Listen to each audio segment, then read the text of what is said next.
Hello, it's Daniel. I was hoping to come to you today from outdoors, but it was a really rainy, kind of a wonderful day, but not a great day to be out doing a video. So I have a video today that I wanted to do that is kind of near and dear to my heart. These themes, and um, so and I want to root this into something that's going on for you in your life. So I'm always trying to do my best to make what I'm speaking about in a way that you can actually relate to and use in your own life. Um, so what do you have going on in your life? I mean, it's if you've watched my videos recently, you'll know that I've been talking about what's happening as astrologically, what's happening for me personally, my clients, everybody I know. It's a really challenging time. Just got off the phone with somebody. It's like, oh my God. So it's not happening for everybody like that. But this is a time when there's a lot being pushed up to the surface. I mean, look around. Look on the if you still watch the news, God bless you. But um, just look around. Things are being pushed up to the surface, and they're being pushed up in our own lives. So I'm going to ask you to just kind of presence for yourself what you have going on for yourself. Um, Big decisions. So this is a time of lots of big decisions, challenges coming up, things maybe even kind of long-standing stuff that is really being pushed to be dealt with. So one of the things that I do for my clients, I feel like one of the main things that I do is to bring a different perspective. And from this different perspective, then the specifics of the situation can be seen. So instead of being seen from here, which is where we're looking at them, is to set it up so that we can see them from other perspectives. And so I'm going to kind of ask you to come along with me on a little bit of a ride and to see what it is I'm going to talk about today as giving a different perspective. So for now, take whatever it is that's going on for you. I'm going to ask you to just put it over here on the shelf for a minute. And no, unfortunately, it's likely to still be waiting there for you when you come back to it after we go on a little journey. But maybe maybe it disappears. But my goal is to really kind of take you on a journey to give you a different place to look, to come back and look at all of that from, that may give you some different ways to approach that. So if you're willing to go on that journey with me, come on, let's go for a ride. Okay, so is everything stored there safely on the shelf? Okay, so come with me back, and it's December of 2001. And I have landed myself in Oslo, Norway. Totally last minute, totally unexpected. And I arrive at this huge like conference center outside of Oslo, and there are armed guards everywhere around this place. And so this doesn't happen in Oslo. But it's December 2001. And remember what happened 3 months prior to that in September of 2001 in New York City. So I'm in Oslo, and I'm here to cover as a journalist a symposium that the Nobel Peace Prize Committee is created because it's the 100th year of the presentation of the Peace Prize. And so they've invited all past Nobel Peace Prize laureates to come and participate in a 3-day conference. And so the only people in this room, which was a beautiful room for 3 days, were Nobel laureates or people representing the organizations that won that particular year. And not all 100 were there, but there were probably, I don't know, 60, 70 around this big U-shaped table in a couple of rows. And then in the back of the room were maybe 60, 70 of us, the journalists, the camera people back in the back to cover it. So I was there for a magazine, and my purpose was to catch people and to do short little interviews because we wanted to do an article looking at peace in the world from a spiritual perspective. So the reason I bring this up is that I saw the future for myself and for potentially every one of us there that day.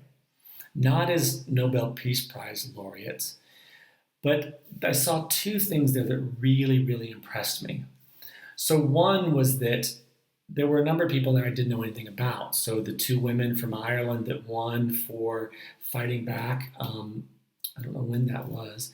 And then when the wars were happening in Ireland and the UK, Northern Ireland and the UK, and these mothers fought back, an indigenous woman in Guatemala, Rigoberta Menchú, other people I didn't know anything about, but I did some research because I needed to know who they were. And what I realized also by spending time milling out in the hallway between sessions, because that's when we could reach them, is that these people, mostly through no fault of their own, a lot of them normal people, were in a situation where life was calling them to be more of themselves than they knew themselves to be previously. And they just said yes, and they stepped up to it. So the point in terms of this wasn't that they end up winning a Nobel Peace Prize. I mean, that's pretty amazing. But just that, and there were a number of them, this guy from East Timor in Indonesia, they just were in the right place at the right time. They just felt like it was theirs to do. The challenge, life gave them a challenge, and they said, yes, this is mine, and I'm going to meet it. And they were just normal people. I just talked to them, normal people. The second thing that really impressed me was, I'm not going to give you all the details, we don't have time, but just watching how these people were as they interacted with each other in between sessions. If I can is that they basically, there'd be a little group of them, and they were, as in between sessions, they were really working to create this public statement that was to come from this group. So there's all this wrangling about what's going to go in it, because it was going to be the statement from all the Nobel Peace Prize laureates on the 100th anniversary, 3 months after 9/11 happened. This was like, a big thing. Watching them work, I was just so impressed. I couldn't even put words to it, but how these people were so in themselves, not in a selfish way, but they were like in their bodies, both feet on the ground. They knew how they saw something, and they were willing to state how they saw something, state what they believed, but in a way that was making room for everybody else. But that sense of being who they were, unapologetically, completely, fully, I didn't really have words for it at the time, but I saw it. And so these two things I just felt on a personal level, but then also for all of us potentially, is that these two things were all possibilities for all of us. Is that life would give us circumstances that would seem too much, but we would say, yes, this needs to be done, and I'm here, I'm going to do it, and they do it. The second was being so in yourself, so just confident, knowing who you are, and being willing to express it in a way where it's not putting power over everybody, but you're in your own power, inviting everybody else to be in their own power. It's deeply moving. So why do I bring this up? So we all have situations in our lives that just seem too much. They don't have to lead to winning the Nobel Peace Prize. It could just be having to deal with our families, deal with work. But life gives us stuff that's too much. Then what are we going to do about that? What are we going to do about that? So there's a possibility here of being in a very different way, but how to do it. So, you with me so far? So the second thing, which is also coming in from a different angle, which is one of the things that I saw in that room, because they spent 3 days talking about the big problems of the world. And I learned a lot that year. This was how long ago? 18 years ago, which has since come to pass in the stuff we're dealing with in the world. But then also I read a lot of different things I have over the years. So many people from different lenses, different places are saying we are living in probably the most profound time in the history of the planet that we know it, where so much is coming together that's creating difficulty. Now, don't freak out, stay with me. So it's my belief that we each chose to be here at this time because we felt like we could give something to this. We could give something to the profound change that human culture and this planet is going through right now. That can mean all kinds of things, from something that we see as something really grand and pervasive and far-reaching to something that the quote, littlest thing over there in the corner that ends up having effects we don't even know. So I believe, it's my belief, that we each came here with something to give and something to get. And the way to do that is to discover what our uniqueness is. What is our uniqueness? Those people at the Nobel conference, I would say they were demonstrating for me to greater and lesser degrees, standing in who they were, their uniqueness, and willing to be it. So the process of evolution, of change, of major change over time in culture, in an ecosystem, there's three components that as things evolve to are needed. Well, I wouldn't say needed, but evolution goes in a certain direction. It goes to a direction of more complexity. So we go from single cell life forms to human beings, more complexity. Second is more consciousness, more awareness. So imagine the awareness of a single-celled organism versus the awareness of a human being, for instance. And the third is greater degrees of uniqueness, of specialization.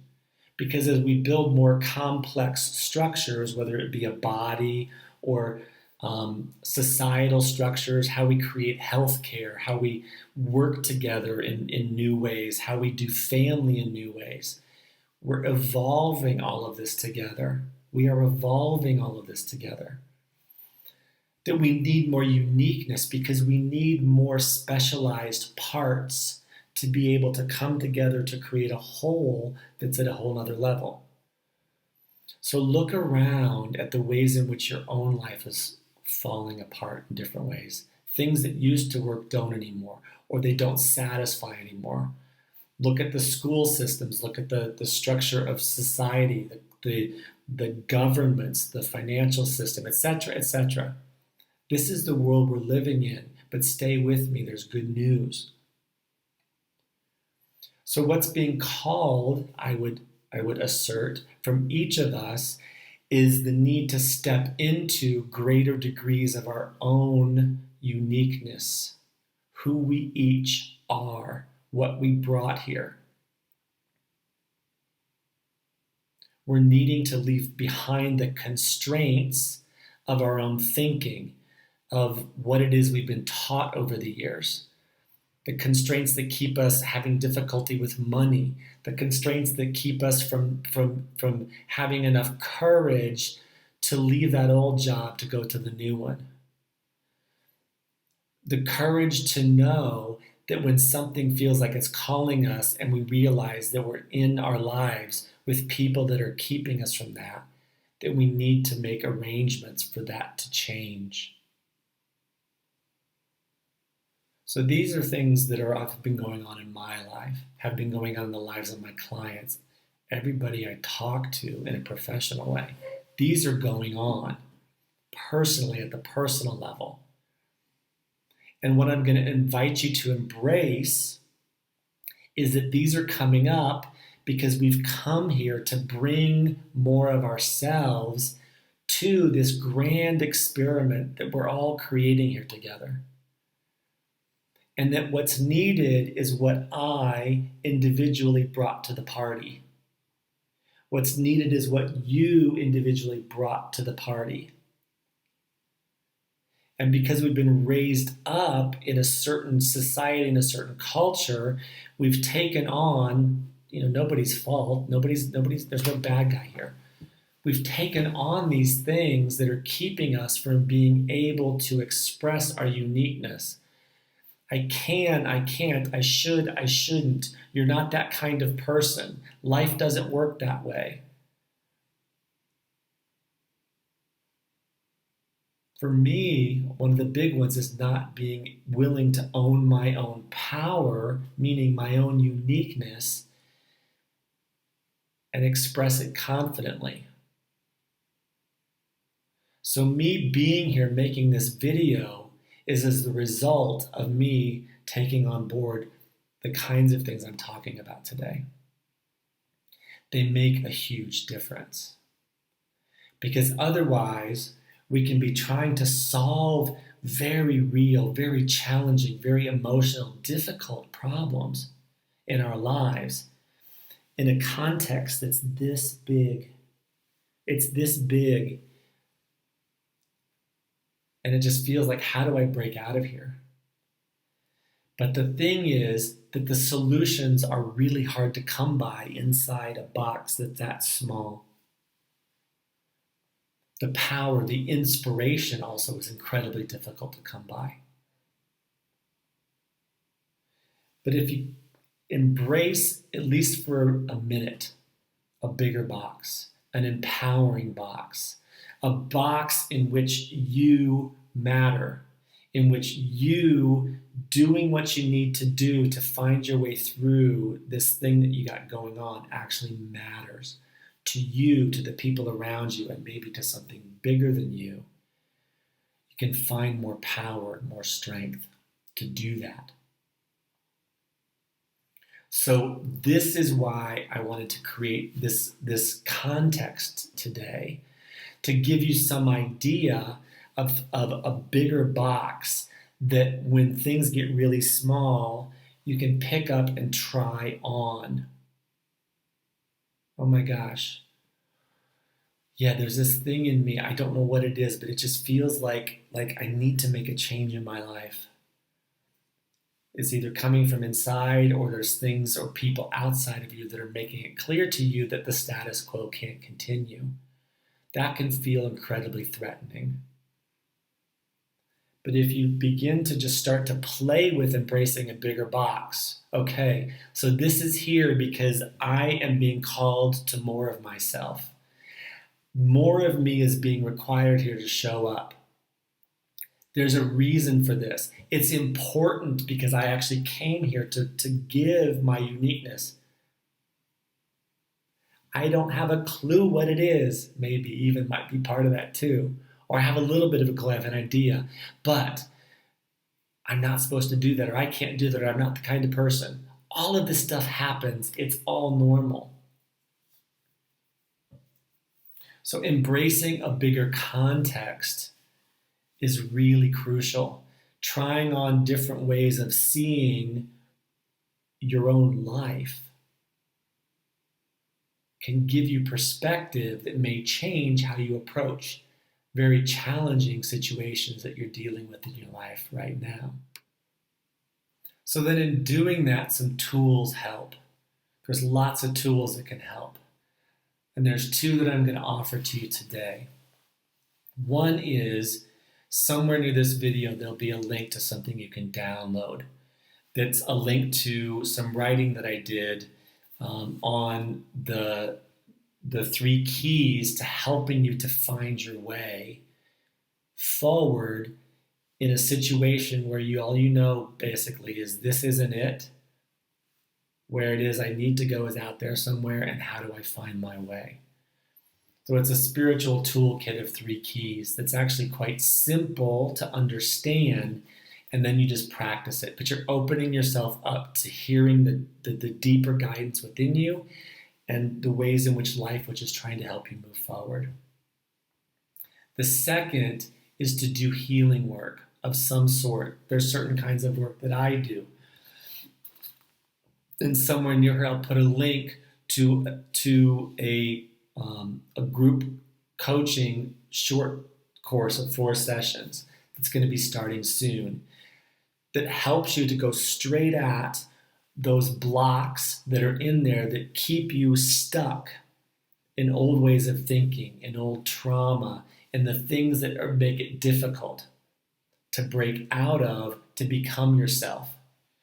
So both of these are things that I used like crazy over the past, they're things I've been using for years.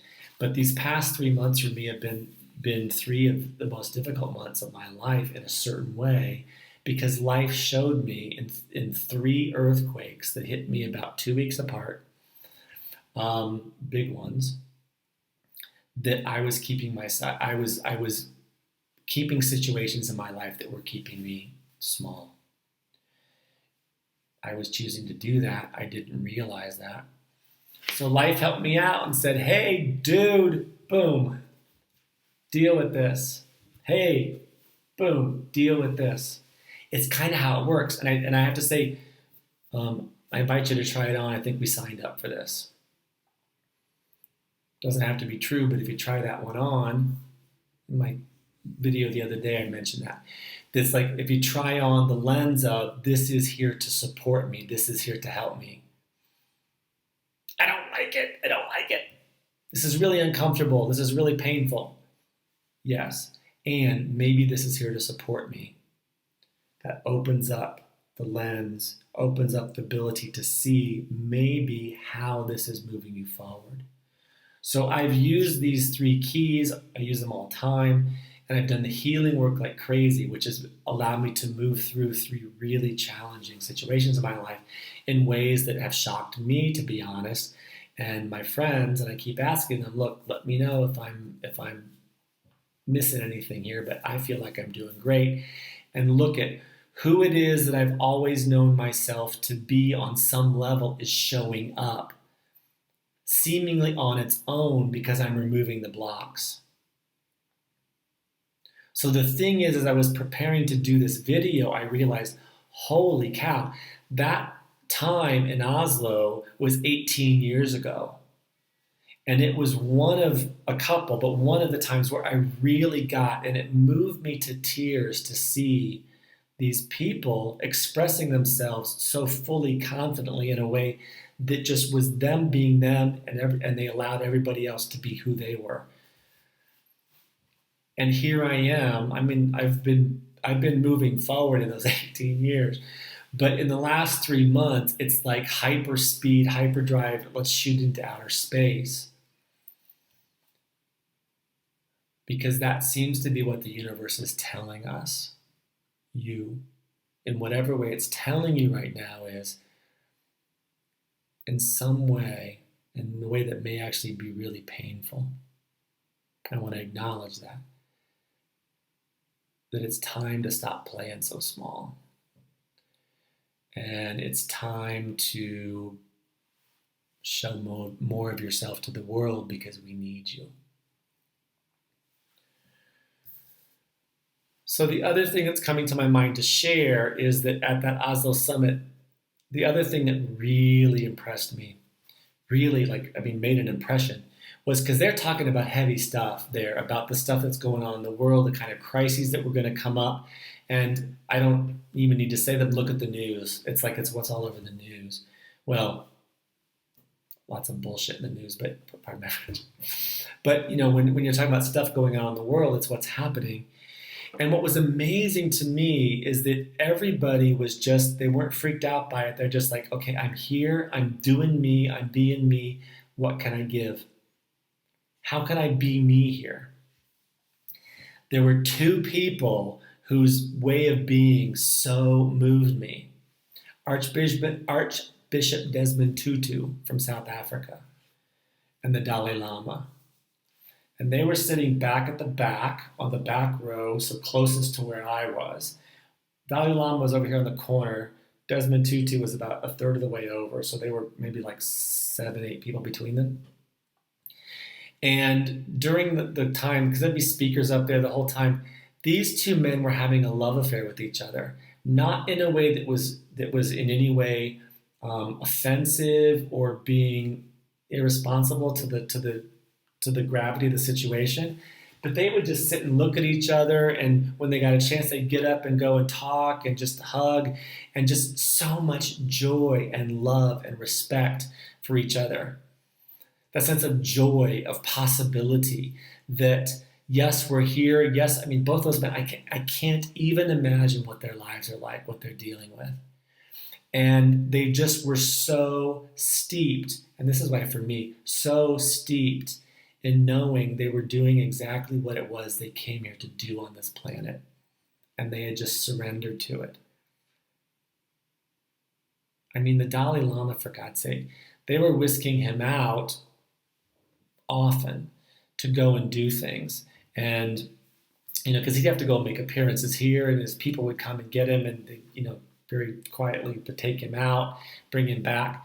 And I'm trying to catch them for interviews between sessions. And so this was, I think, so the very last session, I just said, because this was my last chance, and I was really trying to speak to him, because I was working for a spiritual magazine, for gosh sake, and this would be one person I really want to speak to. And I tried, his people were all around, and I just said, I'm going to do it. So as they get him up in the last session, it's like, oh my God, this is my last chance. So I run out my back door while they're running, and I'm just like beelining down the hall next to him. And I just saddle up right next to the Dalai Lama. And I'm trying to speak to him in English. And his English is not so good, but he understands English. And I'm trying to ask him this question. And his guy is, anyway, whatever. The man, it's so moving because the man, he was being whisked off to go to meet with the king of Norway. I found that out later. And he's in the hallway. He's being whisked through this hotel, the back of this hotel. And he's, like I'm some idiot who's trying to get him to answer a question. And the man gave me every bit of attention he had as his people are whisking him through quite quickly through this hotel. And really gave his best to give his response to my question once he finally understood it. And in mid-sentence, as he's doing his best, they go through he and his people go through the security that goes into the lobby of the hotel, and he just keeps going, and he's still answering my question as he goes through the metal detector on out to where this lobby is filled with people.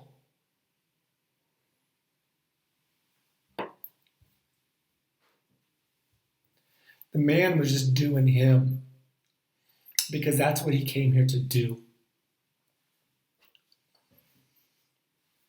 Sorry, I didn't realize this was going to touch me so much. I did at the time because it would have been so easy for him. It's like, who the heck is this guy? Get him out of here. I can't even understand what he's saying, and we're in a hurry. It's like the man gave me every bit of his attention because he was committed to doing him. So, sorry about that. So I just want to bring it back because you still got stuff left on the shelf, and I've got stuff left on the shelf. Actually, more now, but after the conversation I just had right before here, it's all good, but it's challenging. It's good, but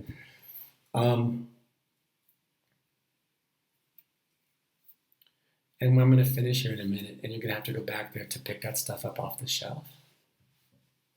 So I'm going to invite you, before you go pick it up again, to just consider, try it on. You don't have to believe me.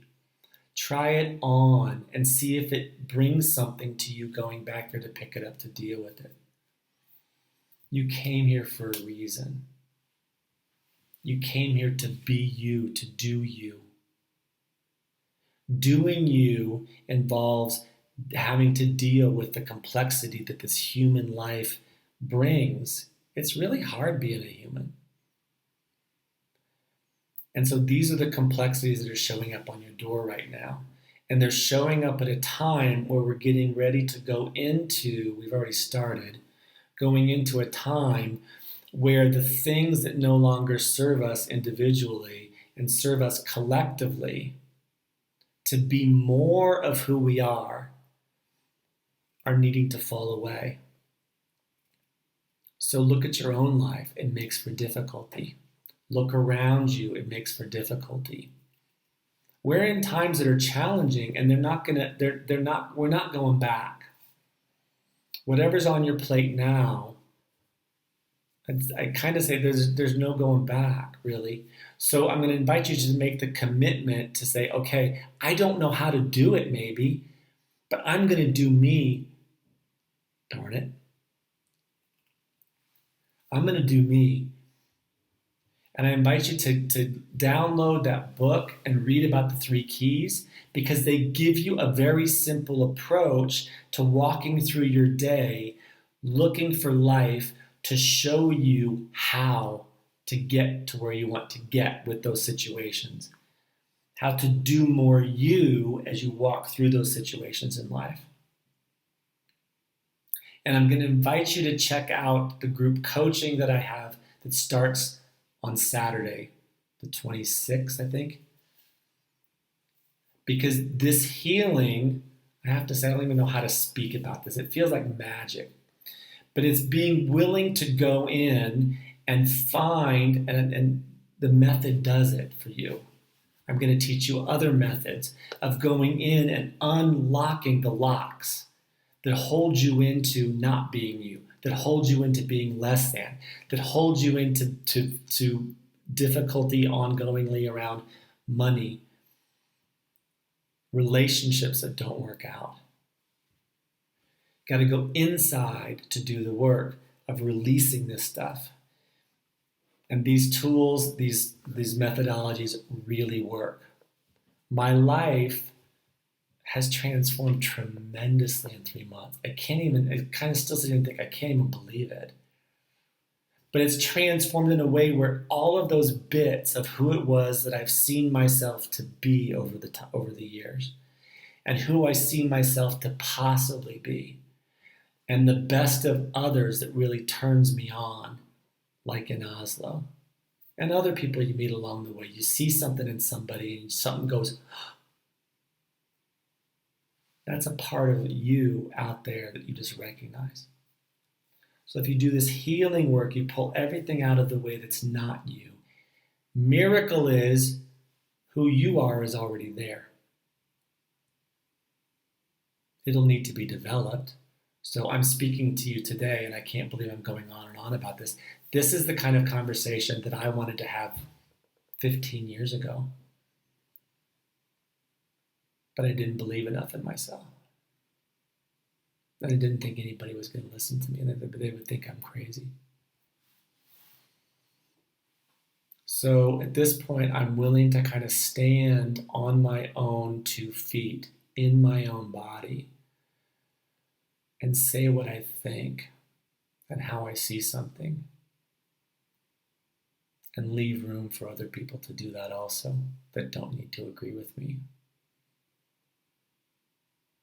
As I'm saying this, I'm realizing for myself how much of a different place I'm in. I invite you to find that for yourself, to endeavor towards your uniqueness, in whatever way that's going to be in life, because none of us know until it shows up. So thank you for giving me this time and giving me the attention to explore some other options. And just know that I'm giving you my love, my heart, as you go back there to pick up those things on the shelf. Because the clients I'm working with now, they're dealing with painful stuff. But you can get through it. And what's on the other side is more you. Don't you want to see who that is? I do. So, thank you. I send you lots of love. And I look forward to talking with you again soon. Bye for now.